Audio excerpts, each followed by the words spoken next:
Over 1.4 million Australian households are at risk of mortgage stress, and the number is climbing every single week.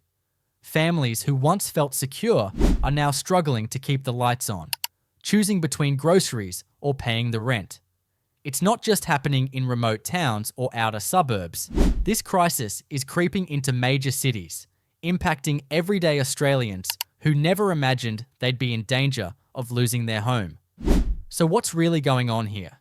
Is it just the interest rates, or is there something much bigger, much deeper, playing out behind the scenes? From broken housing policies to climate risks, foreign speculation to financial traps, the truth is far more alarming than most news headlines reveal. And chances are, it's already affecting someone you know, maybe even you. In this video, we're uncovering 10 hidden reasons why millions of Australians could lose their homes. Some of them will shock you. Others might finally make the whole puzzle click.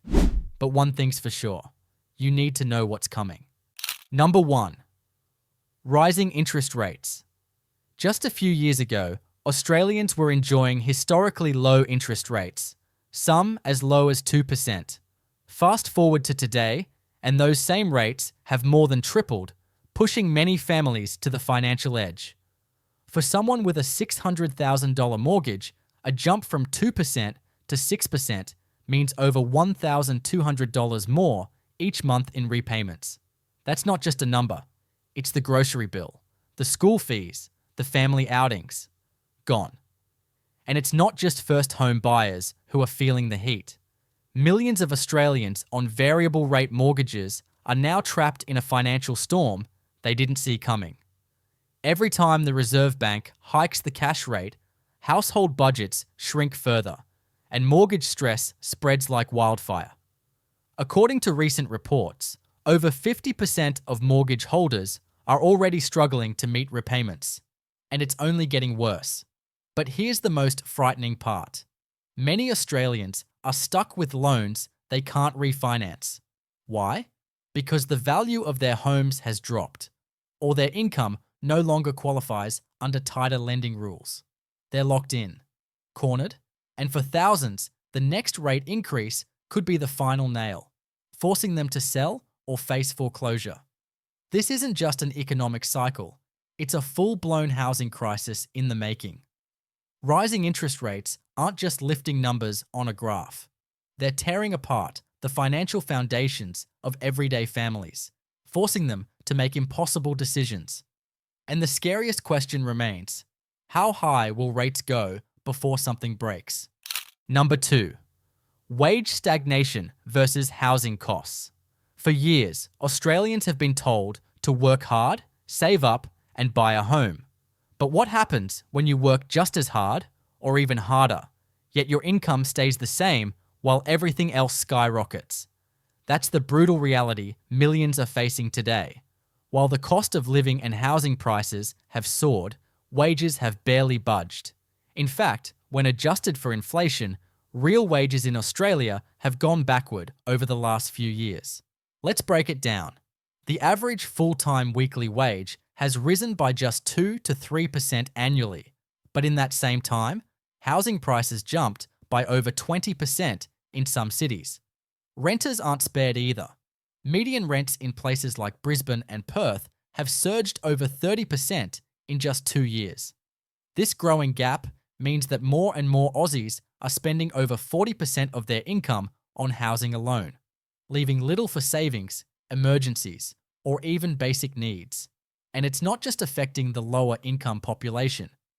Middle-class families, once considered financially stable, are now slipping into housing insecurity. Teachers, nurses, and essential workers can no longer afford to live near their workplaces. Young Australians are delaying life milestones, marriage, children, home ownership, because the math simply doesn't work anymore. This is a slow, silent suffocation. Wage stagnation isn't just frustrating, it's deadly when paired with runaway housing costs. Without bold reforms or meaningful wage growth, the dream of home ownership is slipping away from an entire generation, and fast becoming a nightmare for those who already bought in. Number 3. Renters squeezed out. If you think owning a home is tough in today's Australia, try renting one. Across the country, renters are being squeezed harder than ever before, trapped between skyrocketing prices and a shrinking pool of available homes. In cities like Brisbane, Adelaide, and Perth, rents have jumped by over 30% in just 2 years, and vacancy rates are at historic lows, some suburbs reporting less than 1% availability. This means more people fighting over fewer homes, driving prices even higher. It's not uncommon now to see 20 or more applicants for a single rental, some offering months of rent in advance just to secure a place to live. Landlords, emboldened by demand, raise prices freely. Tenants, desperate to stay off the streets, are left with no choice but to pay. And it's not just singles or students struggling. Families with kids, full-time workers, and even professionals are being priced out. Many are being forced to relocate far from schools, work, and support networks. Some are couch surfing, living in cars, or turning to crisis accommodation, not because they're unemployed, but because renting has become unaffordable. The rental system is broken. There's no rent cap, no federal protection for tenants, and limited affordable housing being built.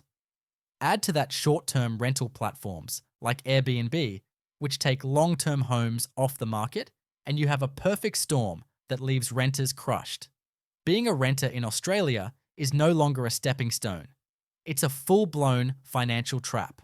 And for millions, it's pushing them closer to homelessness, with nowhere left to go. Number 4. Housing shortage crisis. Australia doesn't just have a housing affordability problem, it has a housing shortage emergency.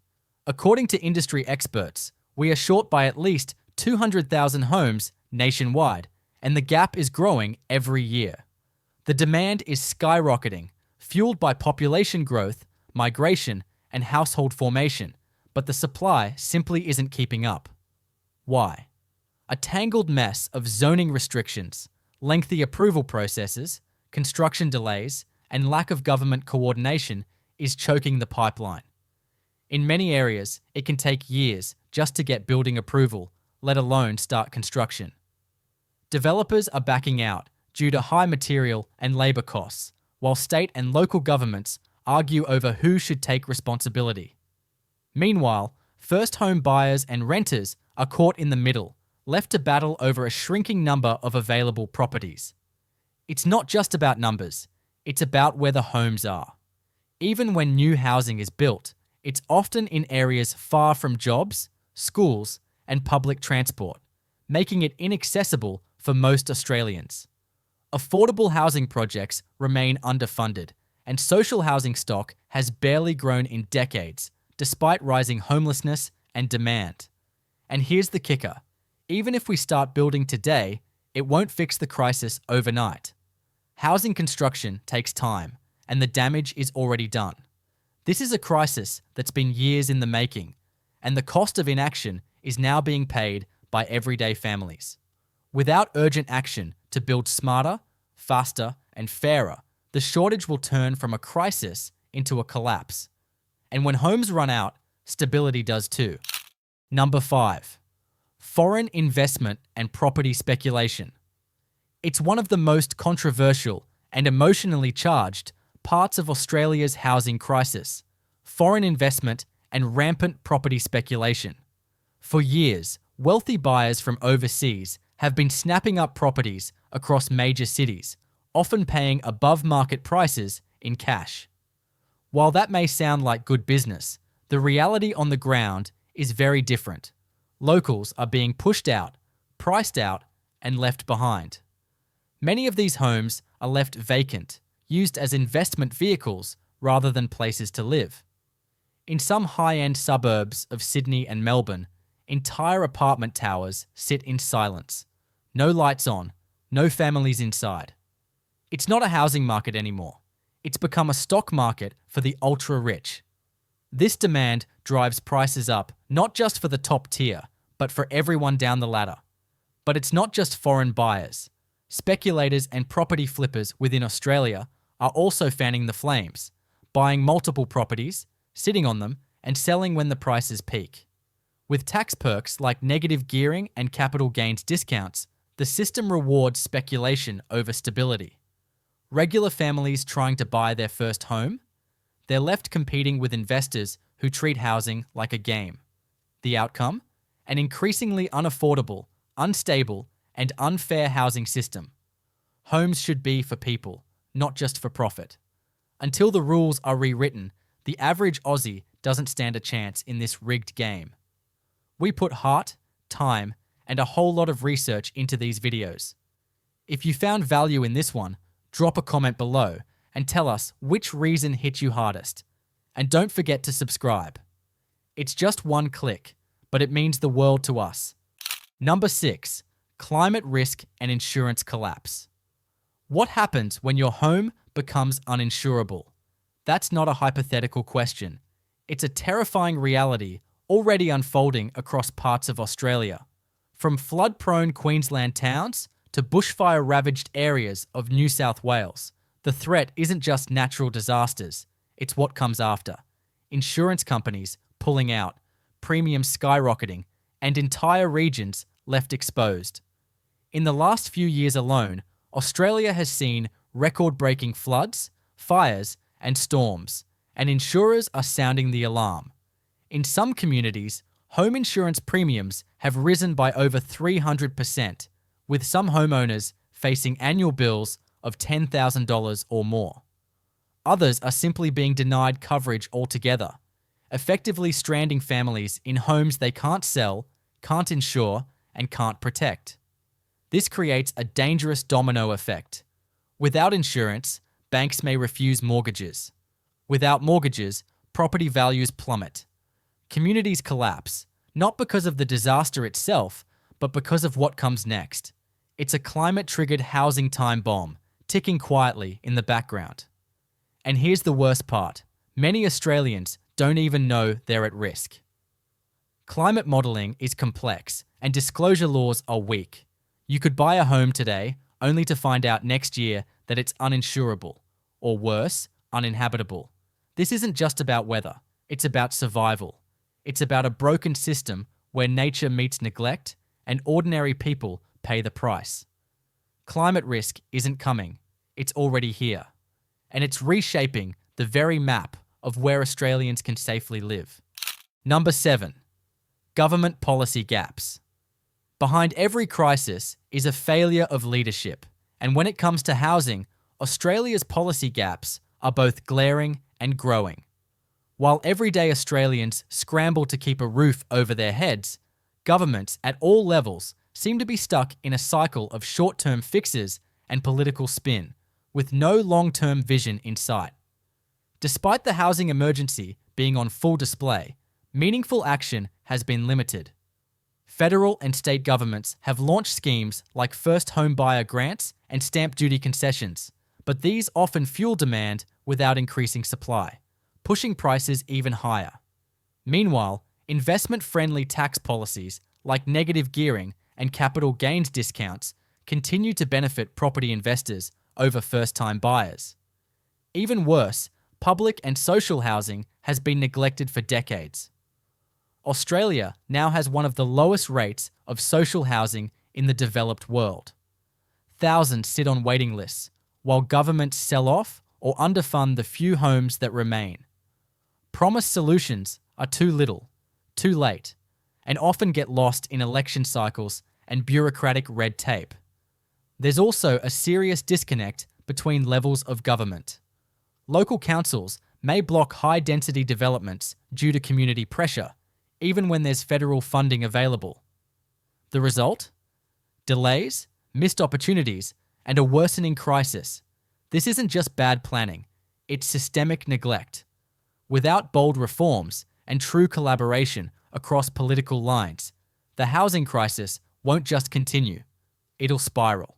And while politicians pass the blame, it's ordinary Australians who are paying the price, in stress, in sacrifice, and in shattered dreams. Number 8. Migration and population pressure. Australia has long been a welcoming nation, and migration has played a vital role in building our economy, culture, and workforce.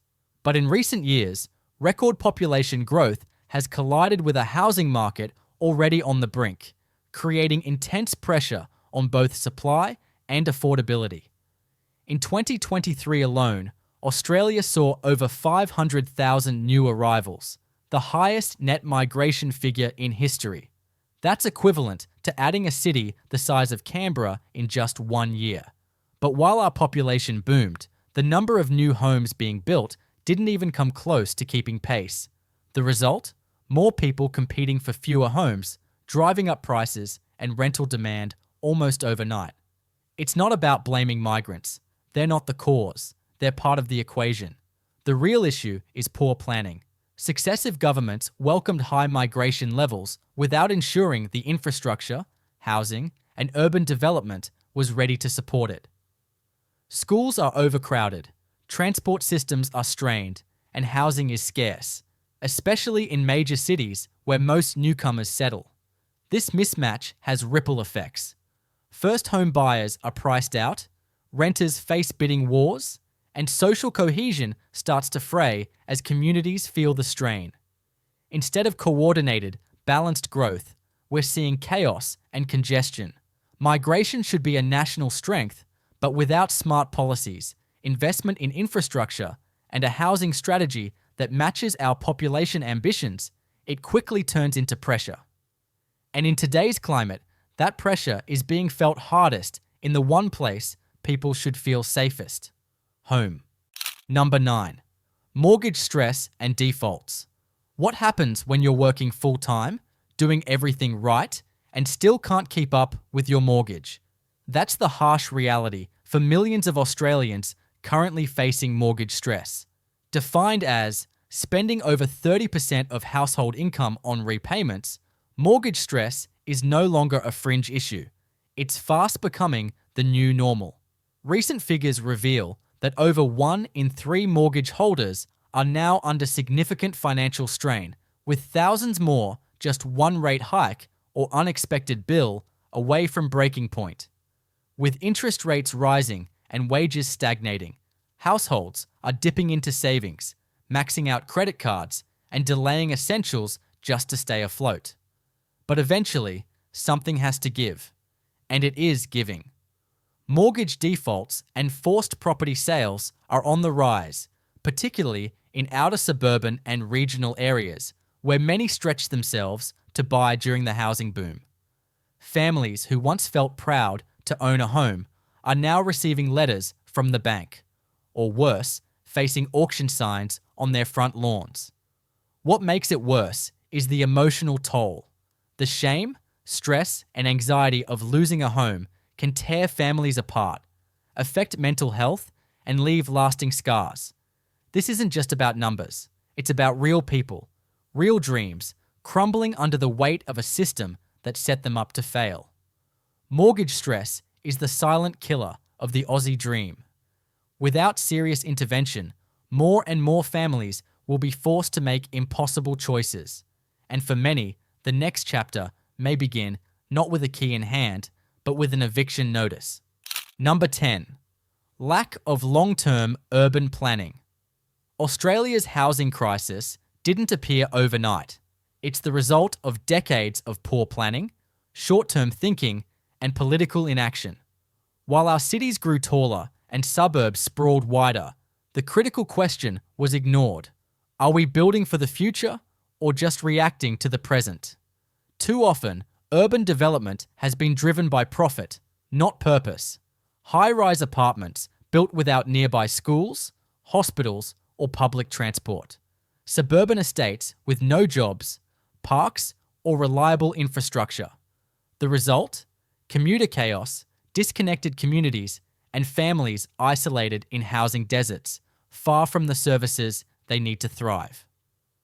Planning decisions are frequently made in silos. Local councils, state governments, and federal agencies working without coordination or a shared vision. What's missing is a national housing and urban plan that looks beyond the next election, a plan that prioritizes affordability, sustainability, and livability, not just developer margins. Imagine if we built communities that grew with people, where housing, transport, schools, and jobs were planned together, not patched on after the fact. Instead, we've built a maze of mismatched zoning laws, delayed approvals, and inconsistent policies. When governments treat housing like a crisis only when headlines flare, we end up chasing problems rather than preventing them. Without long-term vision, we're not just building homes, we're building future failures. If we don't shift now towards smarter urban planning, the housing crisis will become a permanent feature of Australian life. And for the next generation, the dream of home won't just be delayed, it may be dead on arrival. What we're facing isn't just a housing affordability issue, it's a national unraveling of stability, security, and the Australian dream itself. From interest rate hikes and stagnant wages to unchecked speculation and climate threats, each of these 10 reasons paints a chilling picture. But together, they form a crisis that's bigger than numbers. It's about people, families, futures. We must stop treating housing as a commodity and start treating it as a human right. Because when people lose their homes, they don't just lose a place to sleep, they lose safety, dignity, and hope. If we don't act boldly and urgently, millions more will slip through the cracks. But here's the truth: awareness is power. And by watching this far, you've already taken the first step. Now it's time to push the conversation forward. Talk about this. Share this. Demand better from leaders. And if you or someone you know is being impacted, you're not alone. Australia is at a turning point, and what we do next will decide whether we rebuild a fairer future or watch the dream disappear entirely.